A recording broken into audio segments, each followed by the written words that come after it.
ஆண்டவர் சொல்லிட்டாரு, மினிஸ்ட்ரிக்கு வான்னு சொல்லிட்டாரு. நான் வரும்போது ஆண்டவர்கிட்ட என்ன சொல்லிட்டு வந்திருக்கிறேன்னா, நானா போய் யாரையும் மீட்டிங் கேட்க மாட்டேன், நானா போய் ஆஃபரிங் யாரையும் கேட்க மாட்டேன், ரெண்டும் தானா வரணும். ஜனவரி மாதம் ஊழியத்துக்கு வந்தேன், டிசம்பர் மாதம் வரைக்கும் மீட்டிங் கிடையாது. 11 மாதம் வீட்லேயே இருக்கிறேன். பார்க்குறவங்களாம் கேட்பாங்க, அதுக்கப்புறம் என்ன விஷயம் மினிஸ்ட்ரி ரொம்ப நாளாக இப்படி தான் சொல்லிட்டு இருக்கிறேன், எதுவும் ஊழியத்துக்கு போன மாதிரியே தெரியலையே. யோசிக்கும் போது திருப்பி போயிடலாம் வந்த இடத்துக்கு அப்படின்னு சொல்லி. அப்போ ஒரு நண்பரோட உட்காந்து பேசிட்டு இருக்கும் போது ஒரு வார்த்தையை சொன்னாரு, நீ எதுக்கு வந்த இங்க அப்படின்னாரு.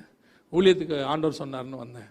ஆண்டவர் சொன்னார்னு வந்தா ஆண்டவர் போன்னு சொல்ற வரைக்கும் இங்கேயே இரு, நீ இந்த திரும்பி அங்க போறதெல்லாம் எதையும் யோசிக்காத அப்படின்னு சொல்லிட்டார். ஸோ அது ஒரு தேவனுடைய திட்டமாக எடுத்துக்கிட்டு தொடர்ந்து இருக்கும்போது இந்த ஆசிலேஷன் மைண்ட் வந்துகிட்டே இருக்குது.